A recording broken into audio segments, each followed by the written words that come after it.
सुबह तड़के ईडी की कार्रवाई भूपेश बघेल के निवास पर हुई है और तमाम नेता पहुंच रहे हैं और भिलाई नगर से विधायक देवेंद्र यादव भी पहुंचे हुए हैं। कैसे देख रहे हैं कार्रवाई को? देखिए, ऐसा है, भारतीय जनता पार्टी डरी हुई है। जिस तरीके से उनके खिलाफ जो बोलता है उसको ईडी सीबीआई का डर वो दिखाते हैं।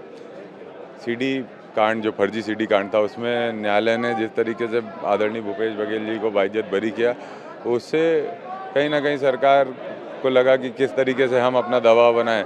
तो ये एक नया इनका प्रोपेगेंडा है। इससे हम लोग डरते नहीं है, एकजुट हैं हम सब। विधानसभा का सत्र भी चल रहा है, लगातार सवालों के बौछार भी हो रही है, उस बीच में कार्रवाई हो जाना अलग पर्सपेक्टिव से लोग देख भी रहे हैं। देखिए, ऐसा है, सवालों से तो वो डरते हैं, वो यही चाहते हैं कि हम सवाल ना करें, हम चुप रहें, हम वो जो भी कर रहे हैं हम उसको स्वीकार करें, लेकिन संविधान और अभिव्यक्ति की आज़ादी की रक्षा हम करते रहेंगे। जी, अच्छा, एक सवाल, आखिरी सवाल और, अब केंद्रीय नेतृत्व में चले गए, राष्ट्रीय स्तर के नेता बन गए हैं, तो कहीं उनकी इमेज को कम करने की कोशिश तो नहीं हो रही है? ऐसा इनको लगता है पंजाब में भी डरे हुए हैं, ये जानते हैं पंजाब में भारतीय जनता पार्टी कभी नहीं आ सकती, कांग्रेस की सरकार बनेगी, उसको भी तोड़ने का प्रयास है। आगे की क्या रणनीति रहेगी? पार्टी जैसा तय करेगी, हम सब साथ हैं।